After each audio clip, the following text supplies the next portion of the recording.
Newsfirst Newsline with Faraz Shaukatali.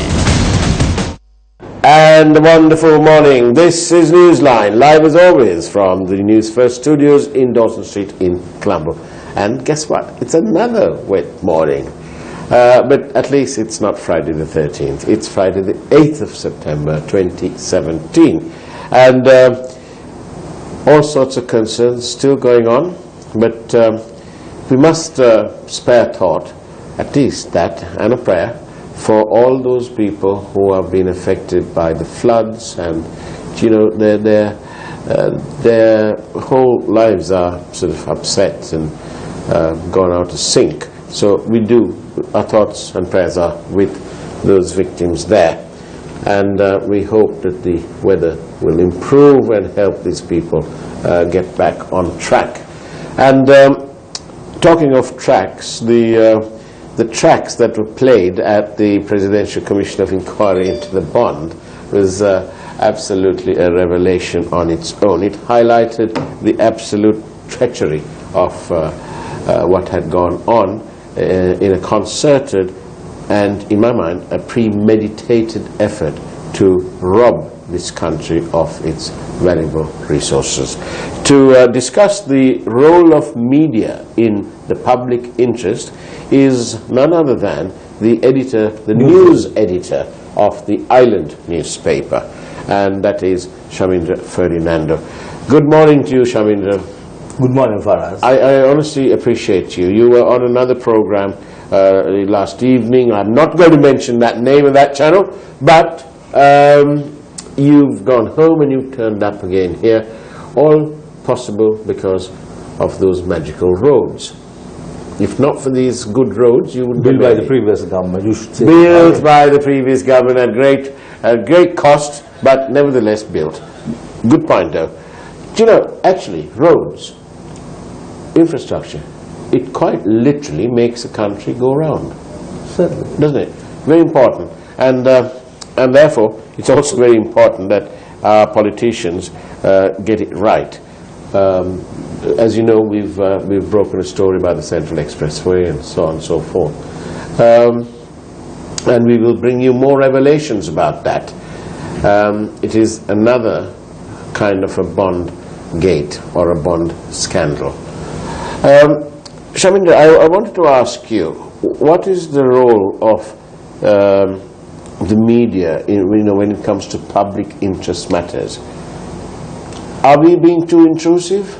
Are we being intrusive at all? I mean, for the people who are under pressure and investigated by the state agencies, of course, they hate media. They feel that a section of the media, at least,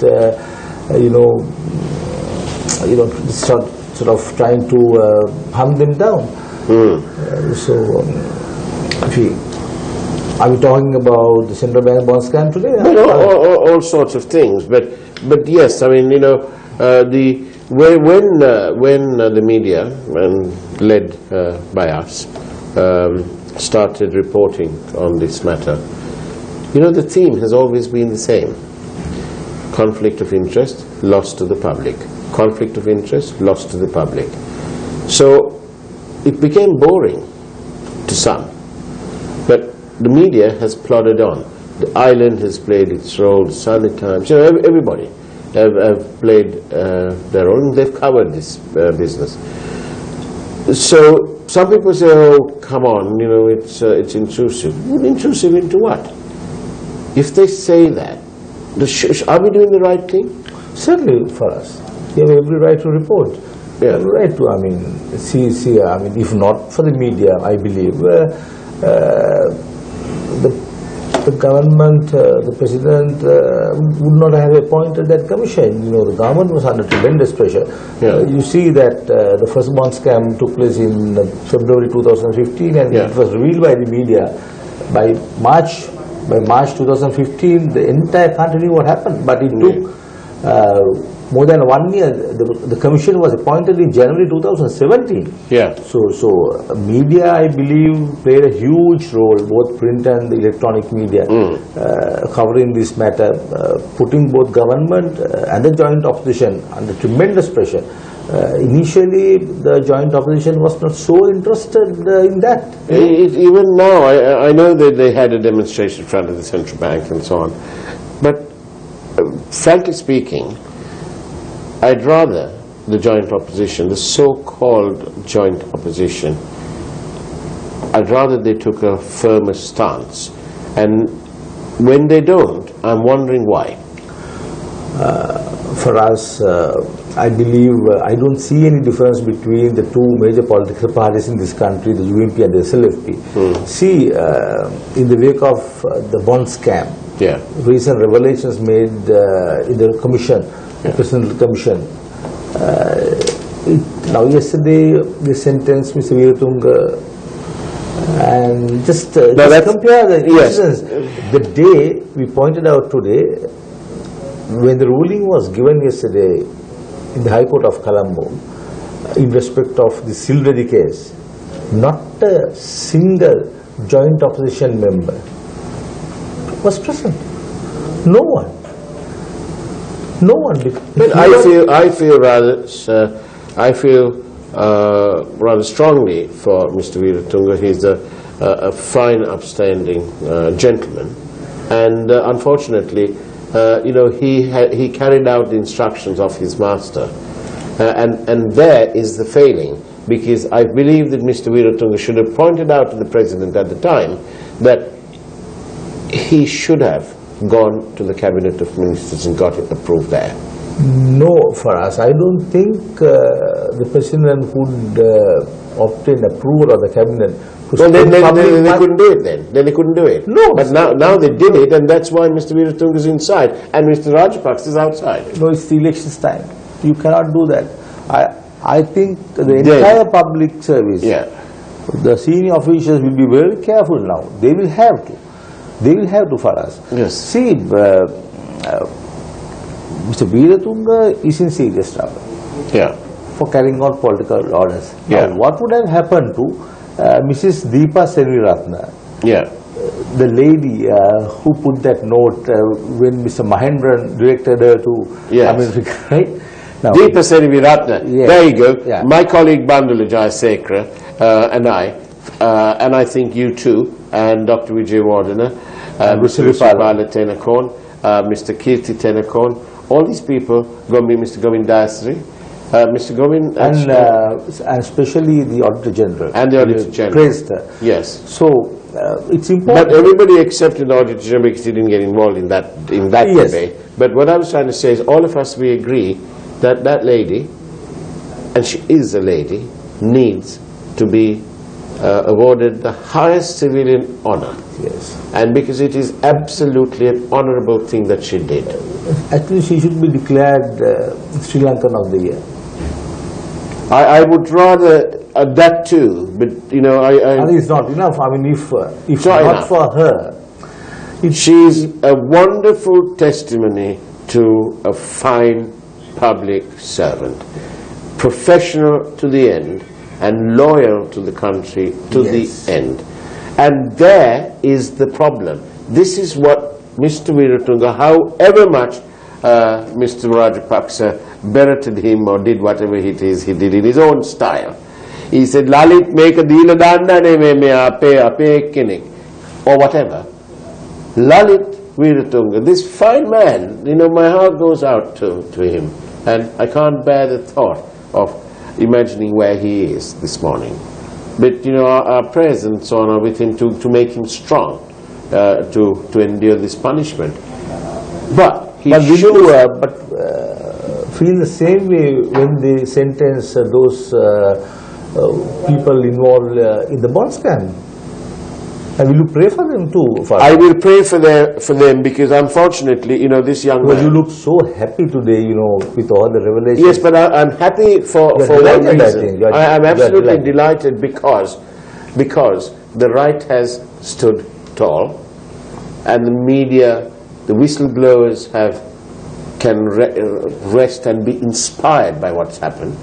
Yes. But I'm sad, and I pray for them.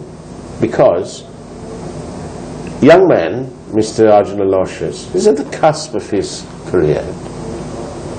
And You know, he comes from a family of rather well-respected people.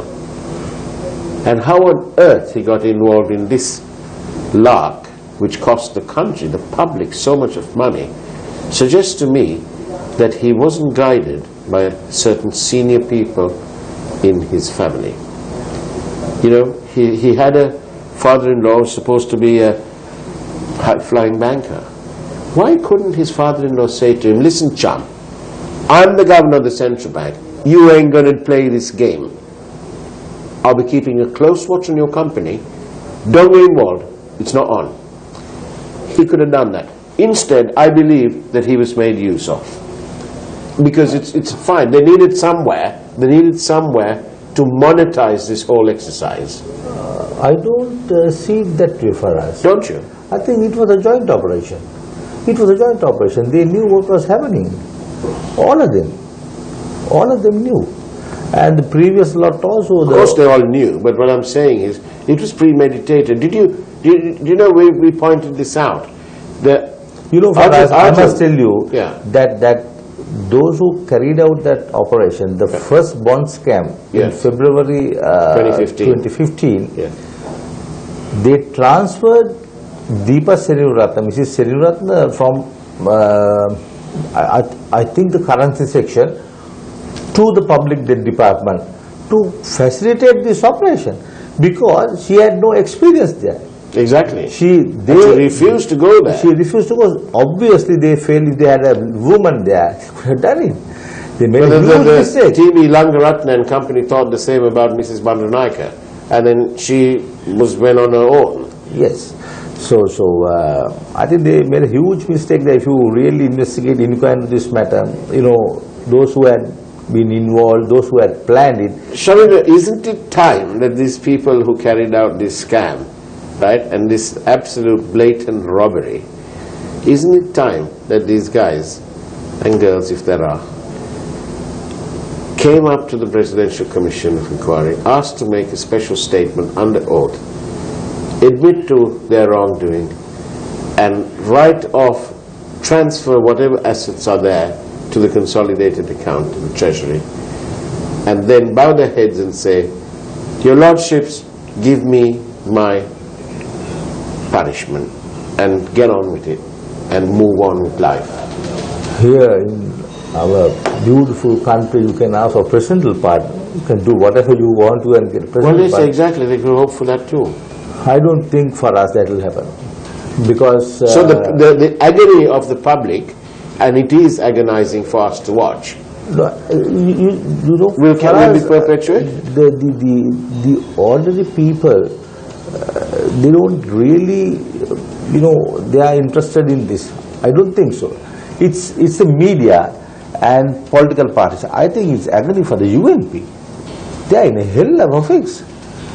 The moment you admit, the moment you admit, yes, of course, it's a political headache. And I think for us, the SLFP, the UNP, and those loyal to former President Rajapaksa, the joint opposition, both major political parties and that faction, that group, they are in serious trouble over corruption charges. Very serious trouble. Now see, they don't know what to do. That's why they did not visit the Colombo High Court yesterday. No one. All of them. You know, the joint opposition comprised 52 members. 52 members. Parliamentarians. You know that they go to courthouses and various other places, they demonstrate, they stand with people. That's right. And in that sort of background, I've had 3 messages so far, and they're all saying the same thing in slightly different ways. But all what they're saying is that Nama Rajapaksa was a friend of Arjuna Aloysius, and they're suggesting that they were all one team before. Well, they were friends, so they, you know. Yeah, sure. So what? So I mean, if they have anything against Nama Rajapaksa, he too should be summoned. Yes, but the Presidential Commission of Inquiry hasn't so far. No, I mean, Nama Rajapaksa's name must transpire. Yes, then only then. Obviously, I mean, just because some viewer says it. No. Just because that they were friends before, you cannot summon Nama Rajapaksa. That's right. If Arjuna Aloysius, Palisin or somebody else had information that the Honorable MP Rajapaksa was involved in it, they should reveal his name. Right. I mean, they were accused of having, horses, helicopters, all sort of things. Yeah. So they can reveal it. Maybe the helicopter story was because they used the helicopter so very extensively, and so people. You mean helicopter belonged to the Sri Lankan Air Force? It did. It may wherever it belonged to, but the point is, it was used extensively. Public money. Exactly. Yes. Exactly. Public money. Public money. Public money. That's what we need to be aware of. And all these people who are running around in these fancy cars and fancy whatever it is, right, and paying the lawyers premium rates, perhaps they should stop and think that this is all part of the loot that happened when they decided to rob, nothing short of this, they decided to rob the country. The treasury. The treasury. That's it. It's as simple as that. And they caused the interest rates to go up. What about the greater cost? That's the problem. That's the problem. Right? I feel that young man at the cusp of his career and so on was not guided properly, and the onus should have been on the seniors to do that. But then, others will say, well, he's an adult. Who? I'm talking about Arjuna Aloysius. No, Faraz, Arjuna Aloysius is responsible for his actions. So, just don't talk about whether people guided him properly or one viewer is saying, point is that Arjuna Aloysius had his tentacles in both political parties. Another one says that I can't repeat what this other one says. No, he's right. He's right. Your first message. Yeah. If they. But I can't. I'm just saying this to these viewers who are sending me stuff here. I'm not. Both political parties were represented at his wedding, right? Yeah. But that's almost normal for anyone nowadays, isn't it? You mean people with money? Yeah. Because if their wedding is never complete without. Politicians. Without the presence of politicians, it's like some magic. Actually, it's the president and the prime minister. It's a curse to have them. It's a bad omen. Sure. Of course it is, because they're all tainted with corruption. So, why have somebody like that on your wonderful day? Honestly, think about it. Think about it. When you get married. When you got married, yes. When you got married, yes, you were surrounded by your family and your friends. I'm sure you left out those bad apples who may come and create mayhem at your wedding. That kind of thing. So it's a bad omen. This is the start of your married life. You don't want. You want to start it off properly. Yeah. Right? So why have people who are tainted? This is like a bad omen. Why have them all gone? When I got married, the former MP, Mahendra Rajapaksa, he was my attending witness. But was he good then? No, MP. Okay. MP, opposition MP. Right. It was in 1991. So long time ago. Right. Anyway. The thing is, Shamindra, are you happy about the way that things are going? As citizens? No, definitely not. Definitely not. I mean, all our major political parties. What was that meeting yesterday in the parliamentary complex that Ranil Wickremesinghe had with various MPs, including Mahendra Rajapaksa? Do you have any inside information? No. Are they contemplating a change? Are they contemplating dissolving Parliament? What is it? No, they can't dissolve Parliament. Well, they can, if the Parliament agrees, they can. You mean dissolve the Parliament and do what? Call for legislation? Call for a general election. Again, what for? God knows. They want to waste more public money? Have you thought about the bond? Remember what happened to the bond, the COPE committee before? COPE went dead. For us, I don't think they can interfere with this process now. I'm not saying that they're interfering, but all I'm saying is that if they can't do that. They can't. So, but what do you think that meeting was all about? I believe if they sabotage this process, the process spearheaded by the Attorney General's Department and the Bond Commission, I think the people of this country will lose faith in this system. So, I mean, there's no point in having a political party or a government in this country. Indeed, that's right. And you know, so I think the ordinary people believe the way they have investigated, inquired into and punished, gave that court ruling in respect of Silvedi case. They do the same here. They should. But in this case, and I'm going to ask you something here.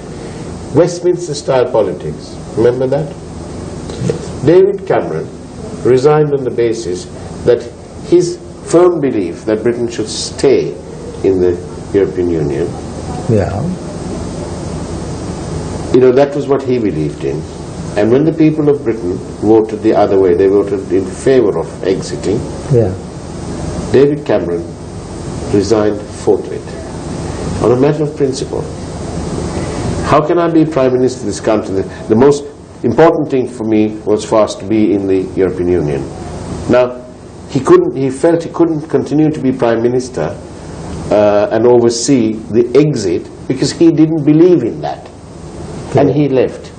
That is a true demonstration of good governance, the ultimate. Sure. Right? Ranil Wickremesinghe is in Hansard, was fond of reminding the Bandaranaikes about Westminster-style politics and how Gordon Brown or whoever it is, you know, departed and so on. He is the minister in charge of the central bank. On the 17th of March 2015, he came to Parliament. He used Parliament time and privilege to make a statement. In that statement, he said, I wanted a change in the system. Okay. Right? Just because he says that he wants a system changed doesn't become law. There's a procedure and a process. And that procedure and that process was that the Monetary Board of Sri Lanka, under the Monetary Law Act, it is the Monetary Board that must make those operational decisions and then communicate it to the chairman of that Monetary Board, who is the governor of the central bank. That bit wasn't done. Arjuna Mahandan went on some solo misadventure, right? Whether by plan or by omission, I don't know. That's for the Bond Commission to find out. But the bottom line is that the minister admits to his role in it. The minister appointed a 3-member committee with an extremely limited mandate. They asked for an inquiry into perpetual treasuries limited because they said they didn't have a mandate to do it.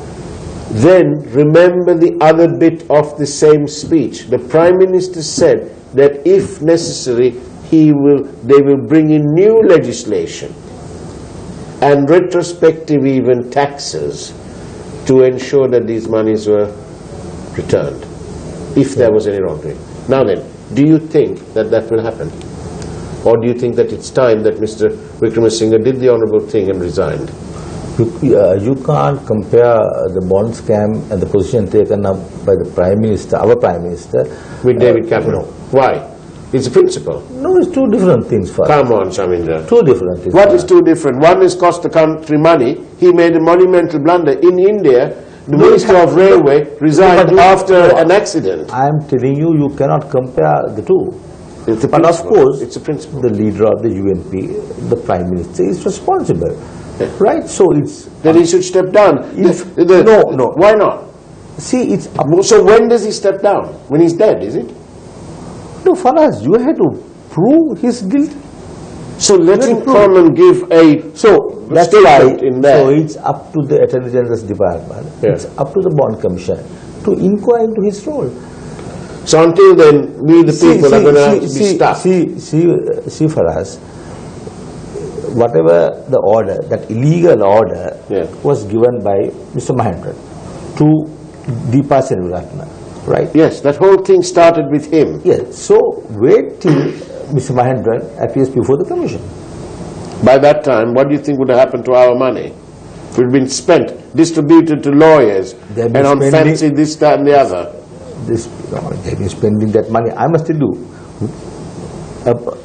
people who fought for this country, the armed forces personnel, officers and men, when they were accused of, crimes or whatever, the government does not pay their lawyers' fees. Can I give you a little story to look at? Yeah. Could you kindly find out and write a story as to who is paying Arjuna Mahendran's legal defense? Is it the central bank? No, I don't think so for us, but I will definitely inquire into it. It would be a good idea to do that. We can ask the President Council, Mr. Nihal, he resigned. He resigned? Yeah. What an honourable chap. I'm not commenting anymore, but all I'm saying is I find him a terribly honourable man. You know, this one line, recently the Supreme Court demanded an explanation from Mr. Nagananda Kodituakku. Yes. He seems to be in a bit of trouble. I think... Will he come out of it? Yeah, he was asked to come before the Supreme Court on 26th of this month. So we'll see. That'll be a very interesting case. So the only lawyer who had done something wrong in this country. So I think, you know, when you're saying that, I think they need to do a close-up. Can we have a close-up of Mr. Shamindra Ferdinando? You know, keep it going there. So, now I'm going to ask you a question, but keep it on Shamindra Ferdinando.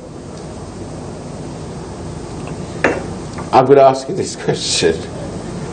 Do you think, come on, do you think, personally, forget your island paper and all that. Yes. Citizen Shamindra,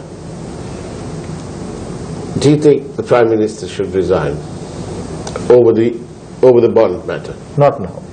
Definitely not. When? Another 3 years later? No. Wait till...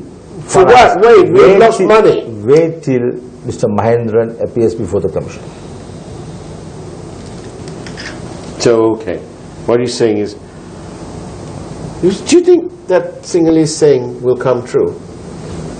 Iwasimeng, what's that? Iwasimeng Sanasima Lebe. Yeah, so do you think we'll get Sanasima? I don't think so. God. I think for us, they'll have to have a mechanism to recover the money. Well, he said it, the Prime Minister, Minister in charge of the Central Bank said it on the 17th of March 2015. He said that... I remember when the Prime Minister appointed the 3-member committee, he also appointed Dr. W. Vijayawardena to advise them, I think. Right. Dr. Vijayawardena. Right. So, well, at least just wait. So, we just wait a few more weeks and see what's happening.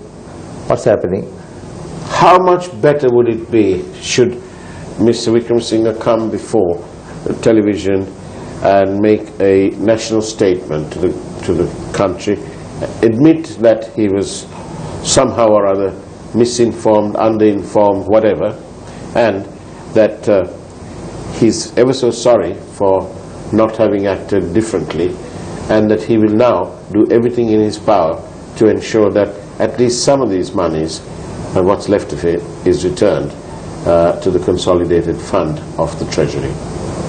Can you imagine that? Or am I living in Alice in Wonderland? I think it's a good suggestion. I'm living in Alice in Wonderland. Sri Lankan politicians, you know what happened to Mr. Lalit Veeratunga? No, 600 million rupees spent. Yeah, but that poor man's inside and his boss is out there lording it around talking about elections and God knows what. And this man, who is probably not got an ounce of badness in him, let alone, you know, kilos and kilos of it, right? For us, I like Mr. Veeratunga, I know him personally. He's a nice person, but I must tell you, 600 million rupees is a lot of money. It's a lot of money. And listen to this.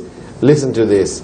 12.5 billion in profits is a whole lot of money. Yeah. But over a period of time, 30 years. No! 3 accounting periods. That's the profit only of perpetual treasuries. 2.5 billion. 12.5 billion in 3 accounting periods. 2 full years and a little bit of the first year. All total 12.5 billion. Ladies and gentlemen, let me give you a little thing. Calculate how many lakhs that is. On that note, Shaminda Ferdinando, it's been an absolute pleasure having you here, and God bless you for turning up here. Thanks to those roads. Well done. Thank you very much, Shaminda. And Shaminda Fernando will be on Talk of the Town this morning. And that's about it. So take care and God bless.